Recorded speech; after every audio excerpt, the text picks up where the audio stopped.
In the spring of 1948, 3 years after victory, a peculiar crisis emerged across Britain. German prisoners of war were refusing repatriation. Men who had fought against the Allies now pleaded to remain on British soil, some threatening self-harm rather than board ships home. Intelligence reports documented mass protests in detention camps from Yorkshire to Kent. What had Britain done to these men that made staying in the land of their former enemy preferable to returning to their homeland?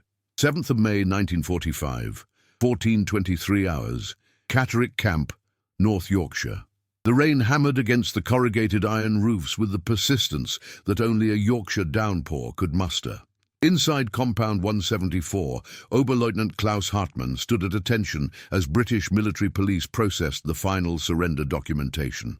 The air smelled of damp wool, yan-yan from coal braziers, and something he couldn't quite identify, perhaps the metallic tang of defeat itself. The temperature hovered around 8 degrees Celsius, cold enough that breath misted in the unheated processing hall.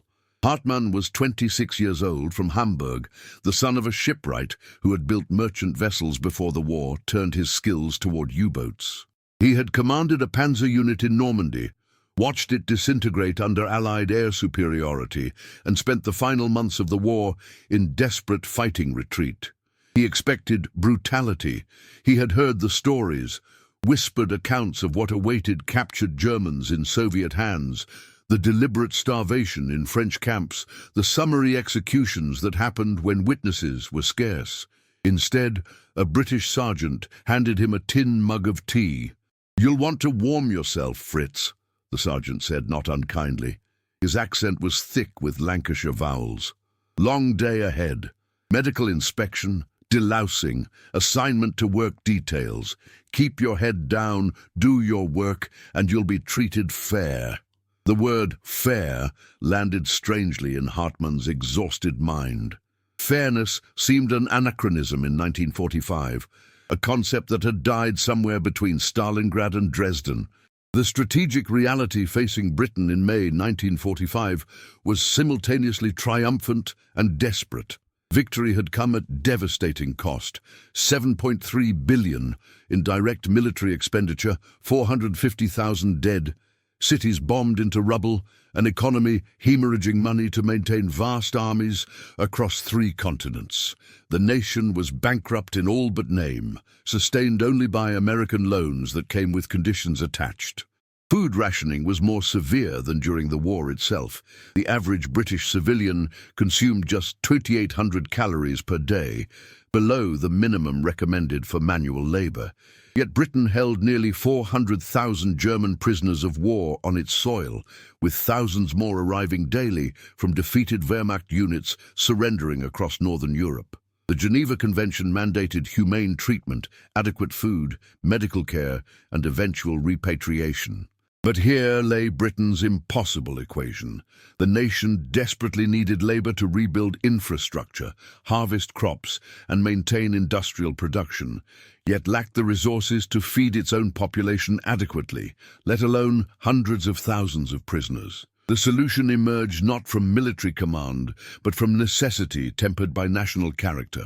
Britain would put prisoners to work, extensively, systematically in agriculture, forestry, construction, and light industry, but would do so within scrupulous adherence to international law and something deeper, something quintessentially British, the conviction that even enemies deserved fundamental decency. In Compound 174, Hartmann discovered the reality of British captivity over the following weeks. The barracks were Spartan but weatherproof, corrugated Nissen huts with concrete floors, iron stoves, and bunks with actual mattresses, thin but present. The food was plain but sufficient: porridge for breakfast, bread and cheese for lunch, stew for dinner, and always tea, endless tea.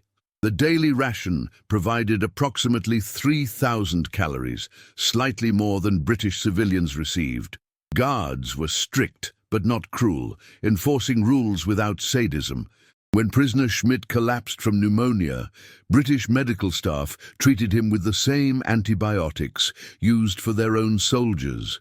But the true revelation came when Hartmann was assigned to a work detail on a farm near Thirsk. He expected to find hatred in the eyes of British civilians whose sons had died fighting men like him. Instead, he found something more complex. Thomas Bentley owned 200 acres of mixed farmland that he had worked with his father before the war and struggled to maintain alone after. His son had died at El Alamein.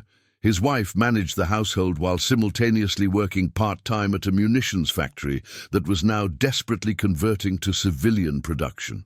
Bentley was 58, weathered by decades of agricultural labor, and possessed the Yorkshire farmer's characteristic directness. "You know which end of a shovel to hold?" Bentley asked when Hartmann arrived with 5 other prisoners under guard of a single British corporal. "Yes, sir," Hartmann replied in careful English. "Don't call me sir. I work for a living.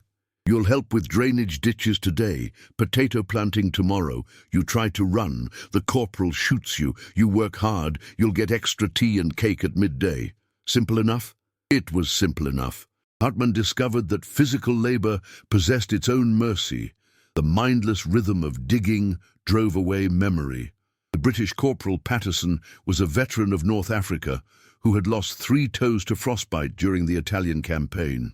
He sat smoking players' cigarettes while the Germans worked, rifle across his lap, but his vigilance was professional rather than hostile.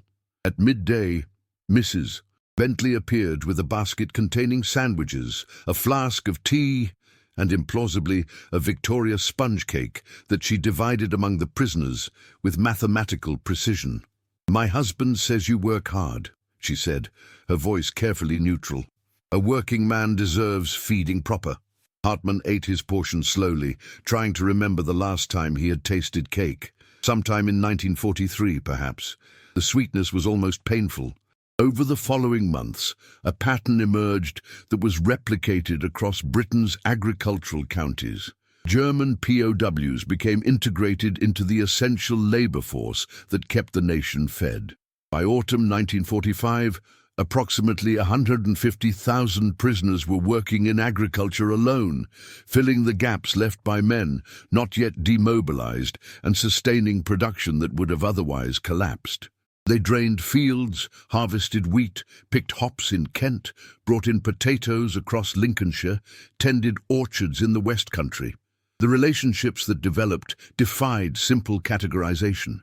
British farmers were not sentimental. These men were free labor, essential to survival.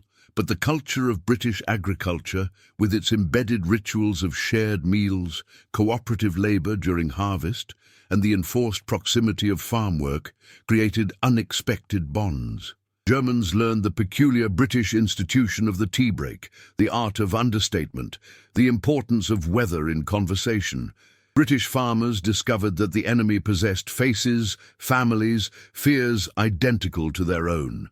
Hartmann received his first letter from home in October 1945. It had taken 5 months to arrive, censored by both British authorities and whatever remained of postal services in occupied Germany.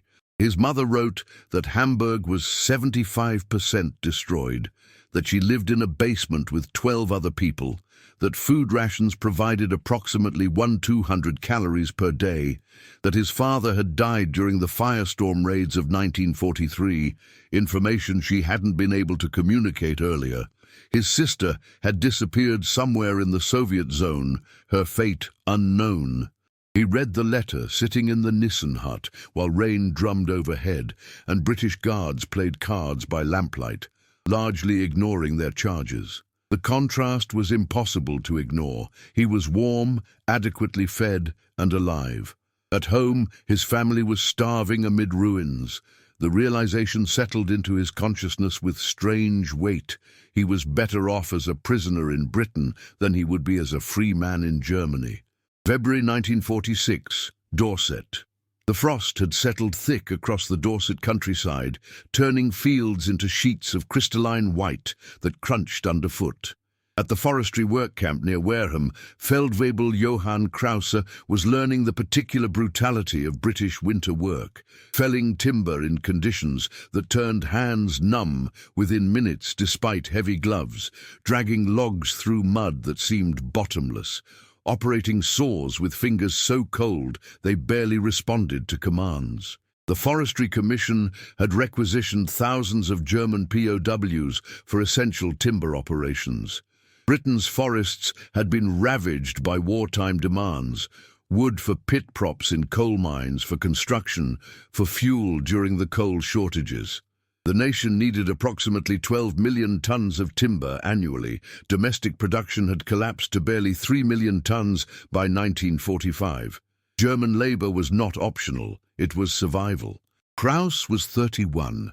From Bavaria, a former schoolteacher who had been conscripted in 1940 and survived Stalingrad by the cruel lottery of having been wounded and evacuated 3 weeks before the encirclement closed. He possessed the intellectual's tendency toward observation, and he observed everything about his captivity with careful attention.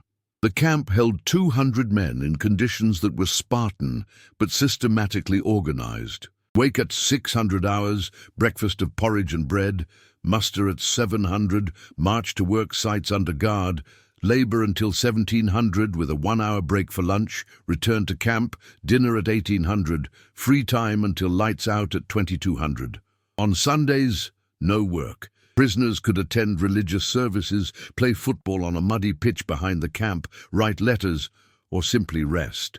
The food was plain but reliable. Unlike the starvation rations reported from French camps, where German POWs were receiving as little as 900 calories per day in deliberate policy of punishment, Britain maintained the Geneva Convention requirement of 3,000 calories daily. The meals lacked variety, and rationing meant they were heavy on bread, potatoes, and root vegetables.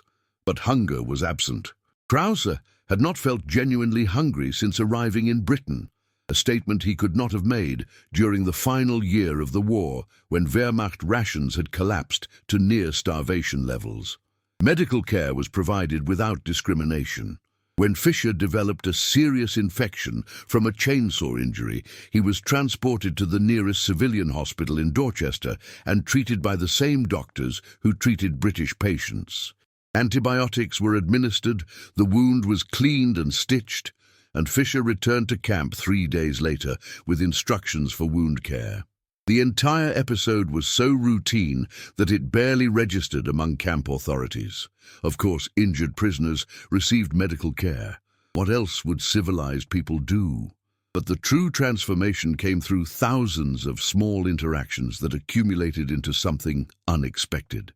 The British guards at the forestry camp were largely veterans, considered too old or too injured for further military service. Men in their 40s and 50s, survivors of North Africa and Italy, wearing uniforms but thinking increasingly like civilians. They enforced regulations, but without the rigid authoritarianism that Krause had known in the Wehrmacht. When work was done well, they acknowledged it. When prisoners struggled with particularly difficult tasks, guards occasionally helped rather than simply shouting orders. Sergeant William Henderson was responsible for Krause's work detail. He was 43 from Scotland, walked with a pronounced limp from a wound received at Anzio, and possessed the Scots' characteristic combination of gruffness and unexpected sentiment. He had lost a brother at Dunkirk and carried that loss as a permanent weight, but he did not visit that grief upon his prisoners. "You'll want to watch the blade angle," Henderson said one afternoon, demonstrating proper chainsaw technique after watching Krause struggle. "Too steep and you'll bind it. And like this, see?" The casual instruction, offered without condescension, represented something significant. Henderson was teaching rather than merely commanding, acknowledging that efficient work benefited everyone. Over the weeks, he shared other knowledge: how to read British weather signs, which trees were easiest to fell, where the best sheltered spots were during rain. During lunch breaks, eaten in rough shelters erected at work sites, the barriers eroded further. British guards shared players' cigarettes, accepted German tobacco in return, compared experiences. The conversations were careful, avoiding direct discussion of combat, but they happened. Henderson mentioned Scottish landscapes, asked about Bavarian mountains, discussed football, complained about rationing that affected his family as severely as anyone else. "My wife gets 4 ounces of butter per week," Henderson said one day, sharing the universal British pastime of complaining about rationing. 4 ounces for a family of 5. Meanwhile, the black market's running wild, but we're honest folk. Krauss understood the subtext. Henderson was acknowledging shared hardship, placing German prisoners and British civilians in the same category of people struggling through post-war austerity. It was a subtle inclusion, possibly unconscious, but profound in its implications. Letters from home continued to arrive, each one documenting worsening conditions in occupied Germany. Krauss's wife wrote that their apartment building had been destroyed, that she lived with their 2 children in a displaced persons camp, that coal for heating was virtually unobtainable, that food rations had been reduced to 1,150 calories per day, starvation level for anyone performing physical labor. She asked carefully veiled questions about when he might return, and he detected the fear beneath. She was terrified of his repatriation because she couldn't imagine how they would survive with another mouth to feed. The contrast created profound cognitive dissonance. Krauss was performing hard physical labor in difficult conditions, but he was housed, fed, clothed, and treated according to recognized standards of human dignity. His family was ostensibly free, but living in conditions approximating a humanitarian disaster. Which was truly captivity? British newspapers, available in the camp, reported on conditions in the occupation zones. The winter of 1946-47 was shaping up to be the worst in German history. Coal shortages meant millions without heating. Crop failures meant famine conditions in Soviet and French zones. The infrastructure of normal life had simply ceased to exist in many areas. Photographs showed German civilians scavenging through rubble, queuing for soup kitchens, wearing rags. Simultaneously, the newspapers reported on Britain's own crisis. The winter of 1947 paralyzed the nation. Coal shortages forced rolling blackouts, factories closed, unemployment spiked, food rationing intensified. Britain was enduring its own suffering. Yet even in crisis, the nation maintained its obligations toward prisoners of war. This fact was not lost on the Germans. In barracks conversations during evening free time, prisoners debated the meaning of their situation. Some argued for accepting repatriation as duty, returning to help rebuild Germany regardless of hardship. Others pointed out the obvious. They could provide no help if they were starving themselves. Some spoke more openly. Conditions in Britain, even as prisoners, were preferable to freedom in the ruins of Germany. "My brother writes from the Soviet zone," said Müller one evening, reading his latest letter. "He says Russian troops take everything. Food, valuables, women. He's witnessed summary executions for stealing potatoes. He says the NKVD arrests Germans randomly, sends them to labor camps in Siberia, thousands disappearing every week." The comparison was stark. British captivity meant hard work, basic dignity, and adherence to law. Soviet occupation meant unpredictable violence, arbitrary justice, and institutional brutality. French treatment of German POWs was reported to involve deliberate starvation and punitive work conditions. Only in Britain and America were Geneva Convention standards maintained with any consistency. November 1947, Suffolk. The harvest was in, and that meant the annual harvest festival at St. Mary's Church in the village of Lavenham. Hauptmann Ernst Weber stood uncertainly at the church entrance, surrounded by sheaves of wheat, displays of vegetables, and arrangements of autumn foliage that demonstrated the British genius for making celebration out of scarcity. He had been actually invited, to attend by the Thompson family, on whose farm he had worked for the past 18 months. The invitation had come as a shock. Weber was 33, from Cologne. a former Wehrmacht officer who had commanded an artillery battery through the disastrous final campaigns in the West. He had expected to be repatriated by now. The war had been over for 2.5 years, but bureaucratic complications, the sheer scale of managing prisoner returns, and the continuing economic crisis meant thousands remained in Britain. He had not expected to be standing in an English church about to share harvest festival dinner with the same families whose sons he might have killed. The reality of POW labor integration by late 1947 was remarkable by any measure. Approximately 250,000 German prisoners remained in Britain, integrated into economic sectors where their labor had become essential. They worked on farms, in forests, in brickmaking, in civil engineering projects, rebuilding bomb-damaged infrastructure, in factories producing civilian goods. The British economy, struggling desperately to recover while managing the massive costs of maintaining the empire and repaying American loans, had become functionally dependent on this free labor force. But something unexpected had occurred during these years of forced proximity.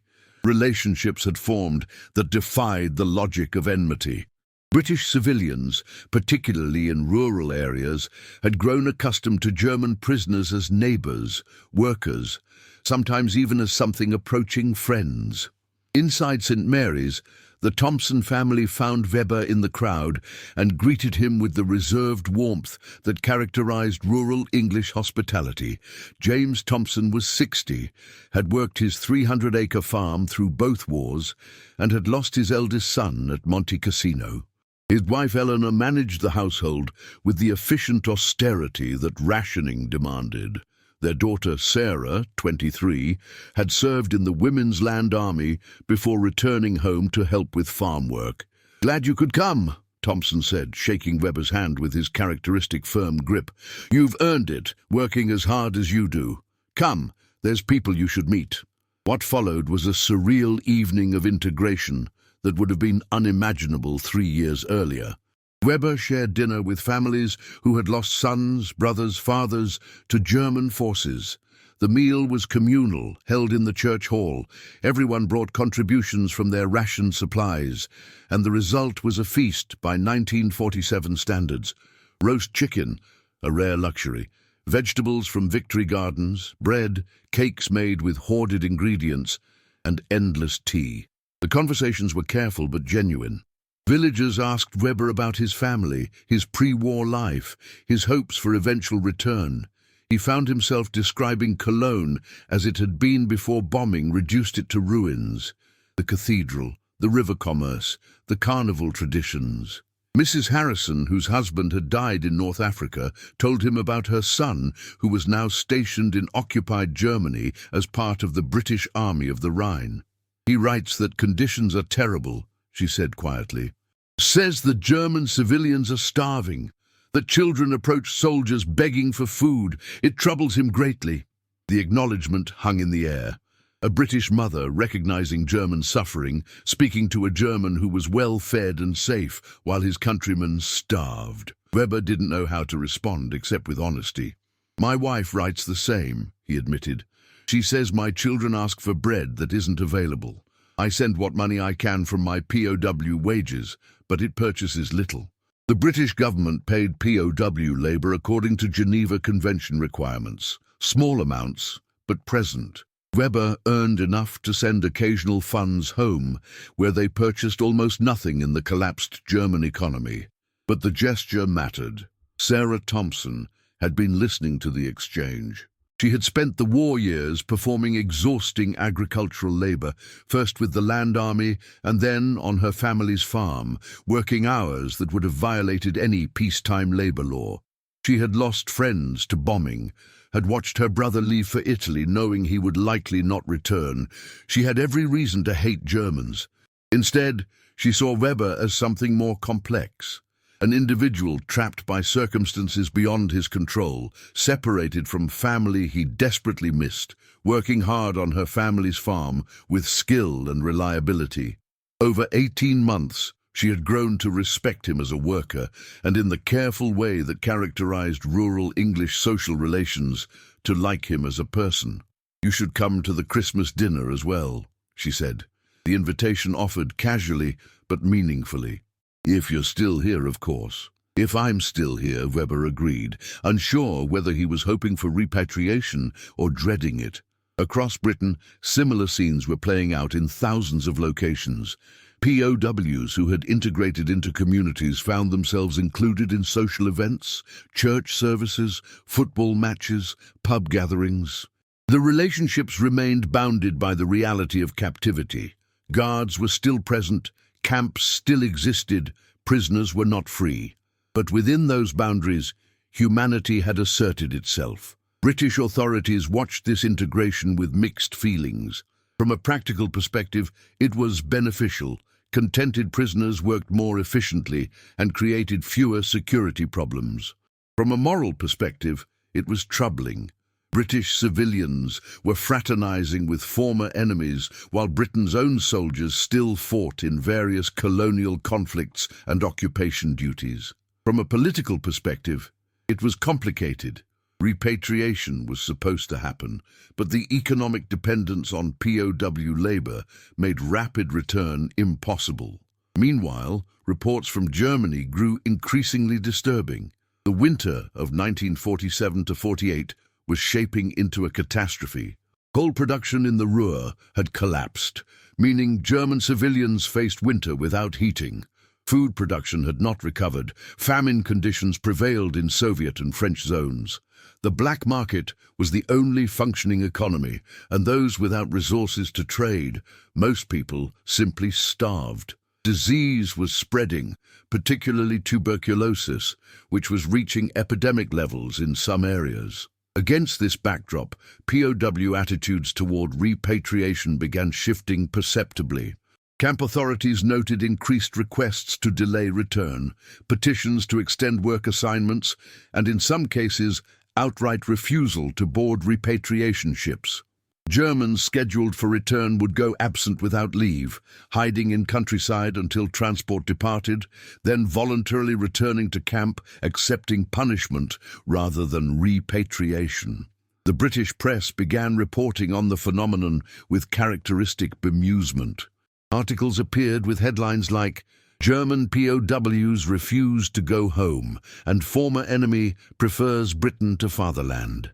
The tone was typically British, simultaneously proud that POW treatment had been humane enough to create this paradox, and uncomfortable with the implications that former enemies now preferred Britain to their homeland.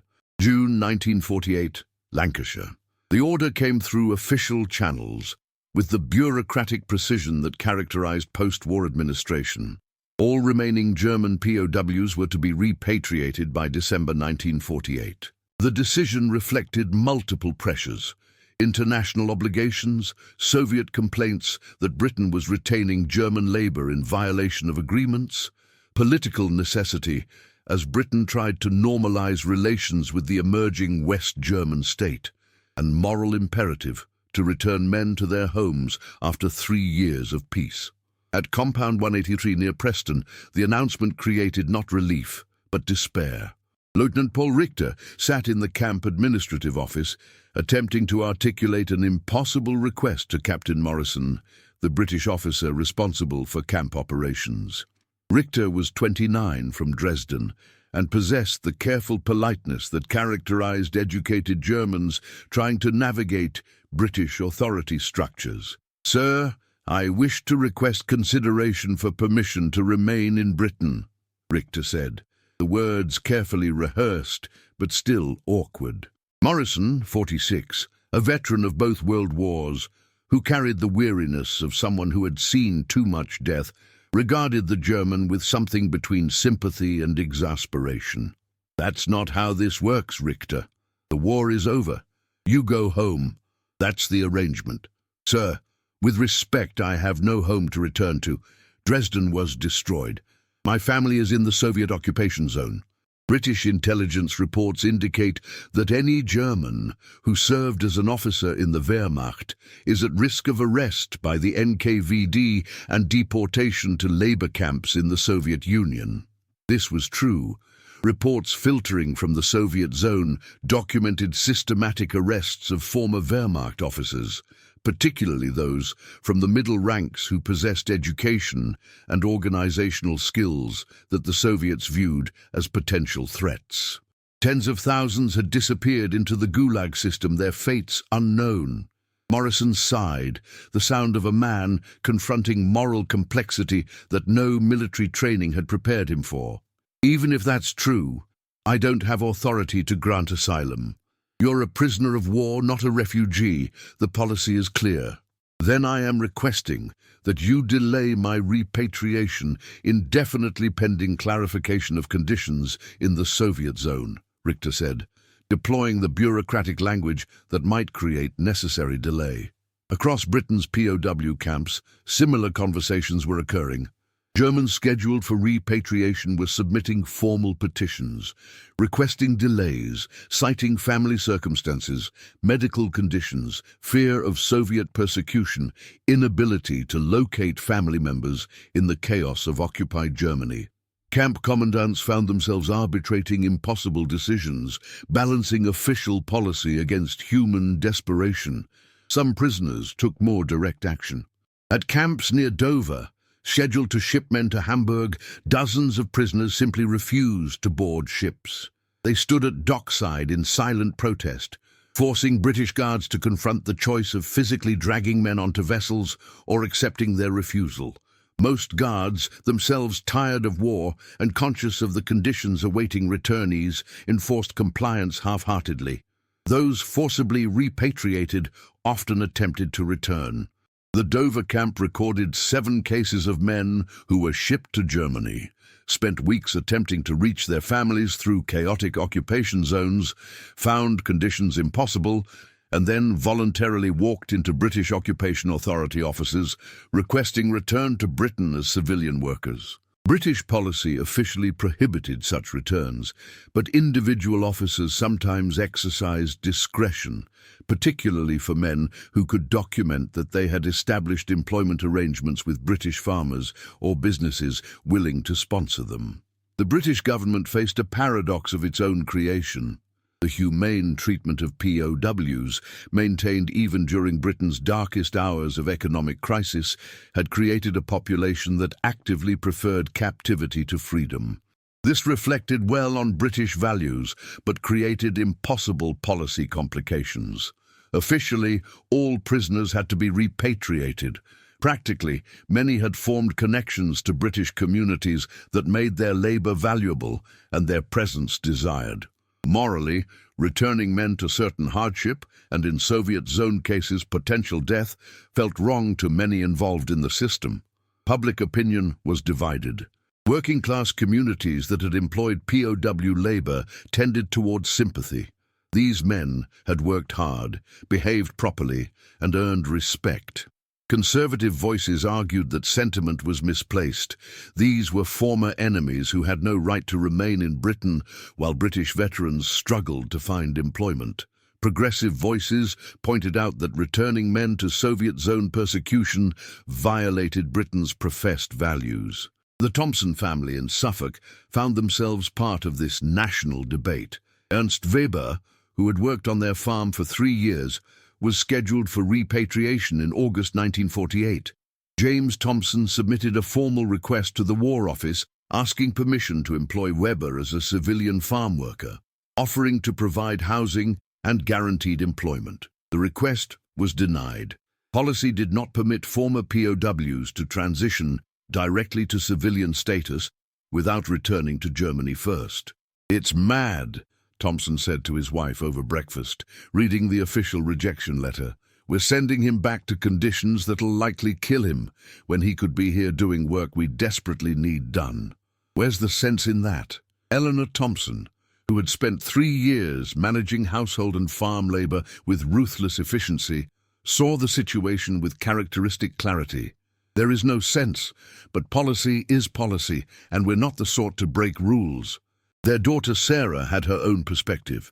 Over 3 years, she had worked alongside Weber through harvests, through the brutal winter of 47, through calving seasons and planting seasons. She had learned fragments of German, taught him better English, shared countless cups of tea during breaks. The relationship was bounded by propriety. Rural England did not permit anything resembling romance between farmer's daughter and German prisoner, but genuine friendship had formed. "He'll die if he goes back to the Soviet zone," she said bluntly. "Dresden is Soviet-occupied. They're arresting former officers. We know this. We're sending him to his death because policy says we must." The moral weight of this reality was inescapable.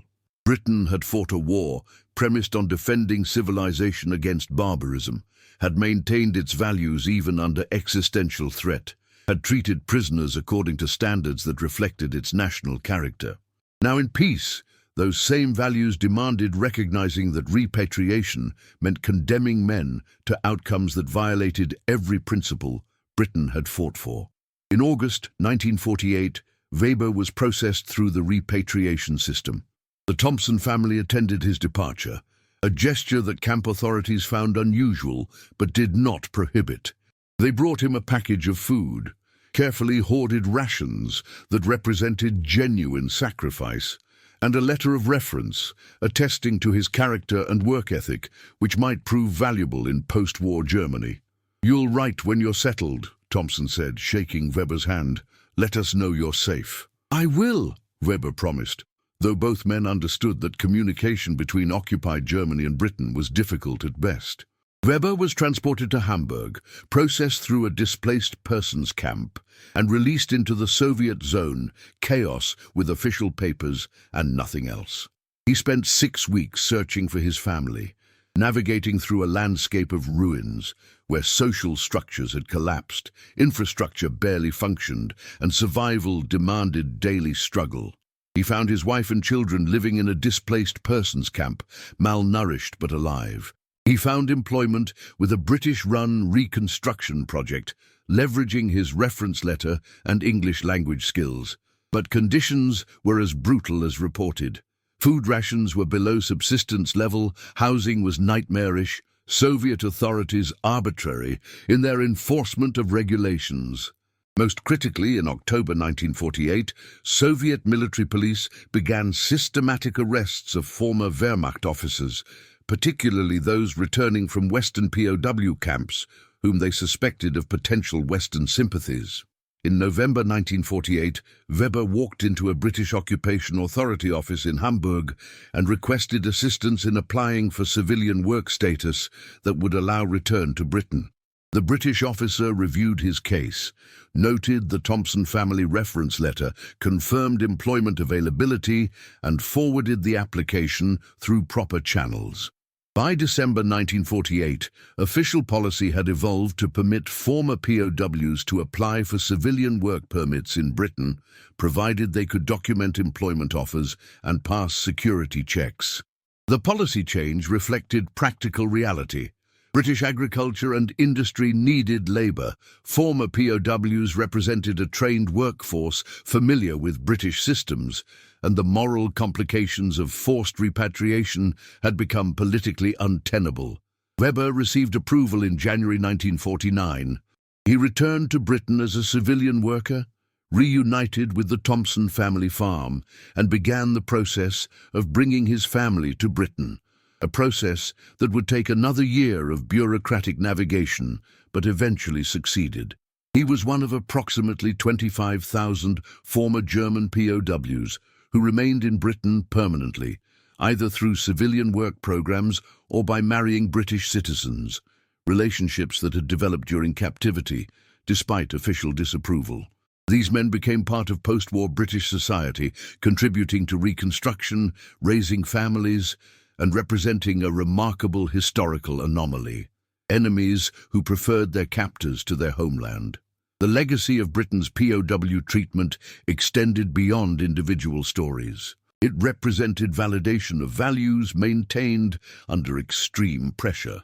The conviction that even enemies deserved fundamental humanity, that law applied universally, that civilization meant treating people according to standards rather than emotions.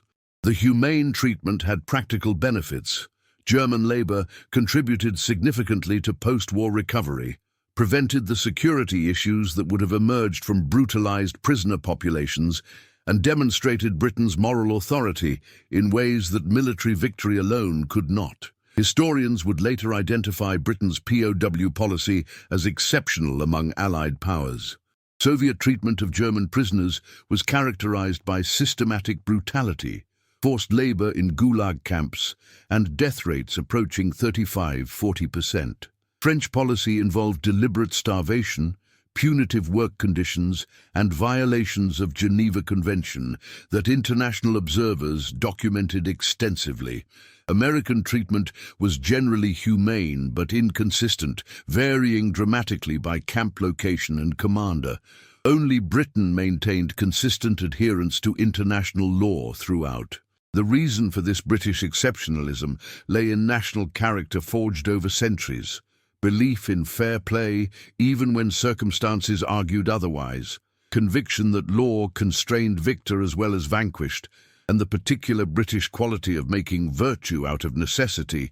Prisoners needed to be fed and housed anyway, so they might as well be treated properly.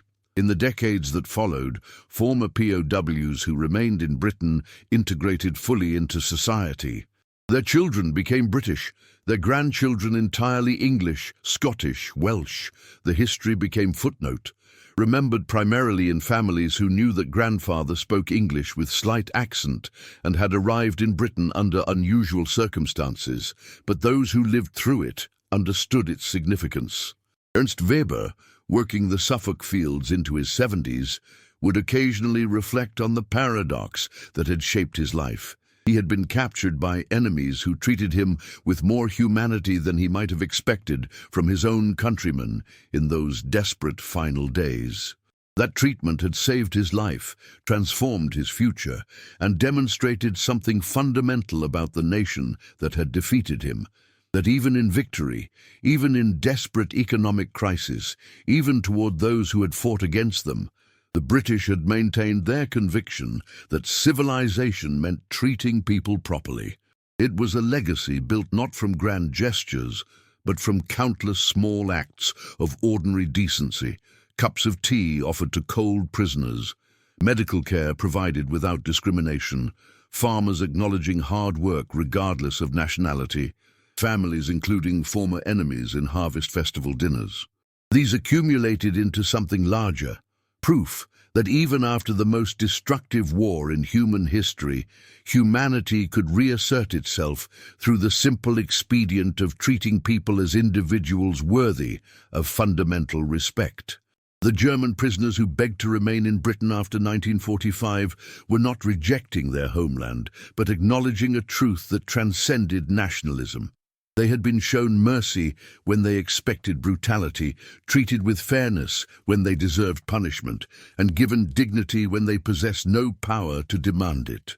That mercy had been extended not because Britain was wealthy, the nation was bankrupt, but because it had chosen to remain civilized even when circumstances might have justified otherwise. It was perhaps the most quietly profound victory of the war, demonstrating that civilization's true measure lies not in conquest, but in how victors treat the vanquished when all the incentives argue for revenge. If this story moved you, I'd be grateful if you'd subscribe to the channel and leave a comment below sharing your thoughts. Have your family members ever shared stories from the war years? Or do you have connections to this period of history? I'd love to hear from you. And if you found this exploration of Britain's wartime character compelling, there are more stories like this waiting to be told. Thank you for watching, and I'll see you in the next one.